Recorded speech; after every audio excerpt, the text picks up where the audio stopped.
I think when we were in the shops. In shops, yeah. I think we worked together really well because we had quite defined roles, very, very defined specific roles, you mean? From the beginning. Because you were doing the hairdressing, and I was not doing it. But that made it very clear. I had in my head I had to, I only had that role, but I had to sort of, I know you helped manage, but I felt like...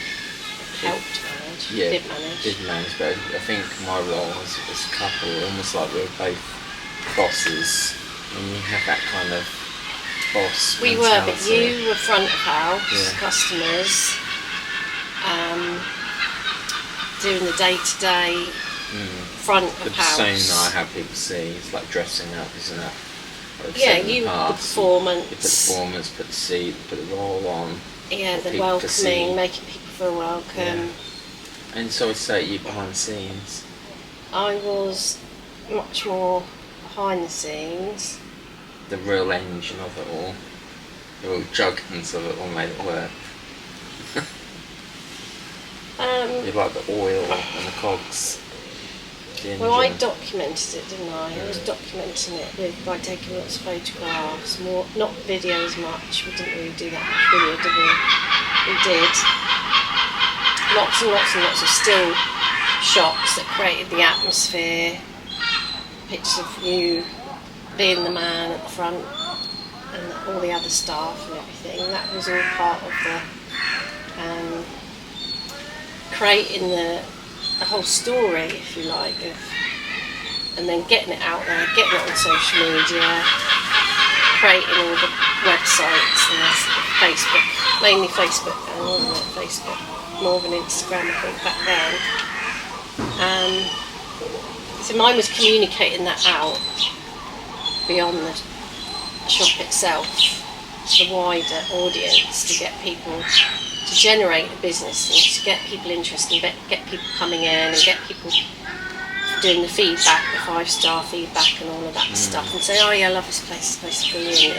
It is exactly what you expect when you get there. It is, you still get the service, you still get...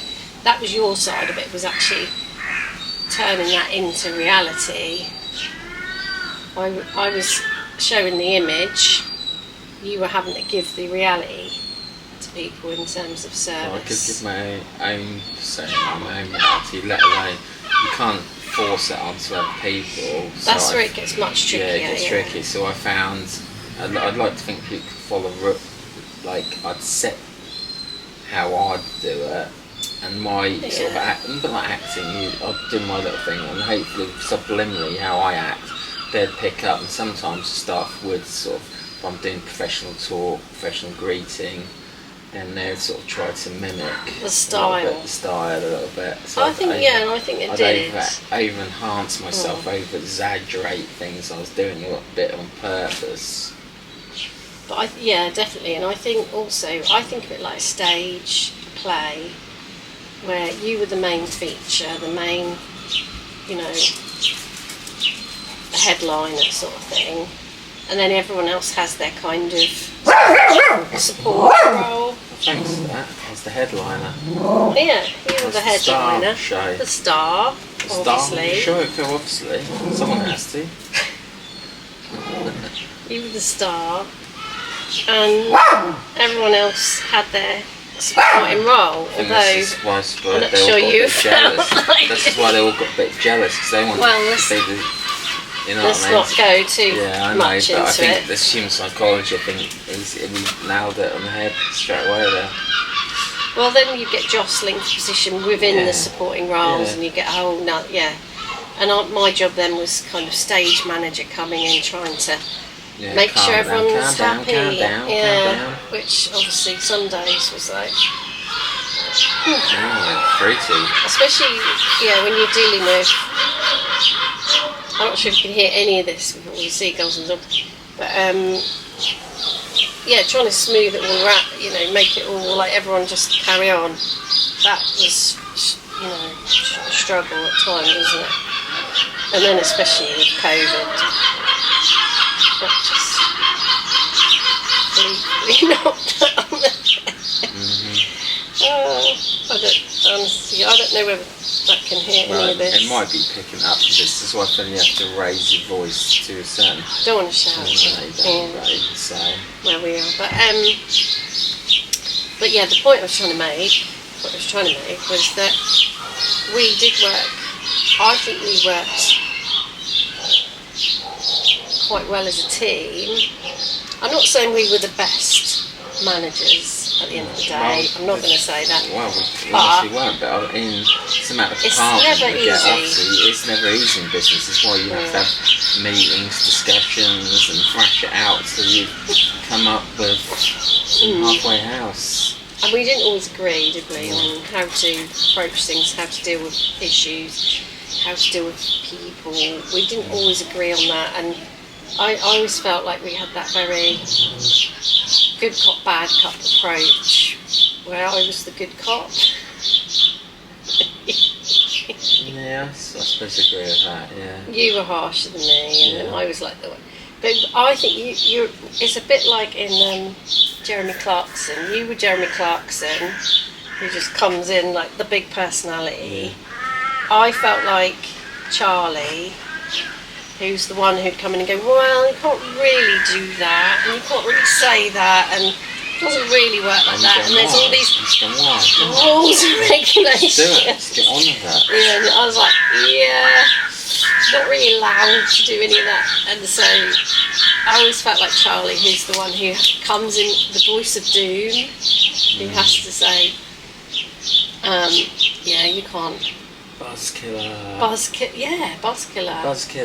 And that's really annoying, having to be that person when you don't want to be that person, but you know ultimately you are carrying the can when you joint directors with all that stuff, and you are the one that could end up in court if you do the wrong thing. So there's proper consequences of all this stuff.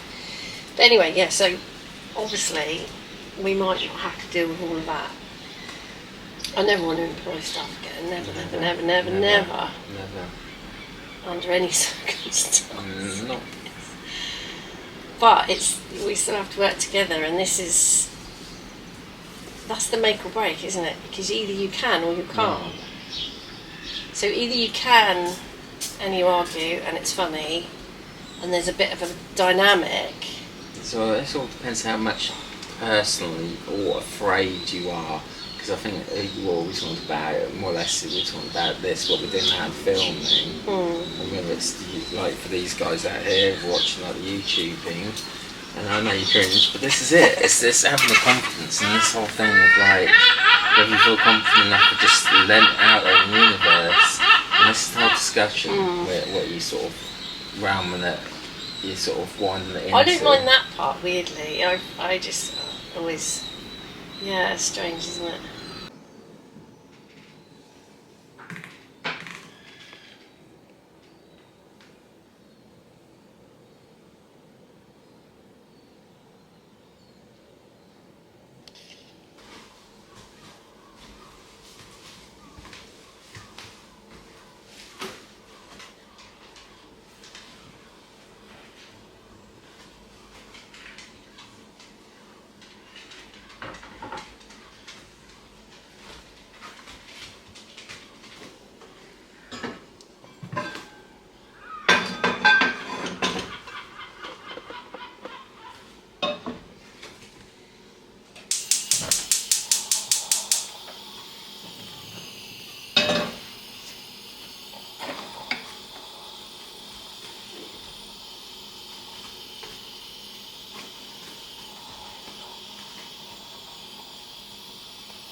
find funny, someone else would be Someone- like, oh, you can't say Yeah, that. but I think it's down to us going, like, if someone did it, go, yeah, he's always like, we always have like a giggle and a laugh. If some You know, people go, whether well, you- that whe- isn't funny. And then it's down to us to go whether you lot see it all serious as you can. I know you can have the keyboard warriors out there and you know, say that's nasty to say that, but we have that in a relationship. Some people don't, and we can, whether we think we are, but you back it up and you go, yeah, it is. We do speak to each other like that now and again because it's quite funny. We've got beyond that because it's a lot of it's jealousy, like, or that trying to think of the word. I'll go. I don't know, I think you just make, if you're not careful, you just make other people feel uncomfortable. Yeah. Like, we might think it's funny to call each other fat, I never but other said- people will be like, oh my god, you can't say that. I never Because said they that. know they couldn't say What that. do you think of? I I wouldn't know. say nothing. I know. That's your thing. Oh my god, sorry. Someone contacted Well, me. this is pure, this is exactly. This is so exactly the it. Airbnb couldn't Yeah. cancel, so he's now outside. What, the house? Yes. What, right second now? Yes. So what moment do you call this? The moment where you think everything's going to plan and nothing goes to There was a plan. name you were saying So we have an about? Airbnb who booked in. He said he wanted to cancel. He has not been able to cancel. Now Yeah, he's no, here. but what you call this about being everything perfect you were saying earlier? It's my seasonal sanctuary It's that actually never making everything perfect, happens. but it's real life, so... No, it never happens. Never happens. Never.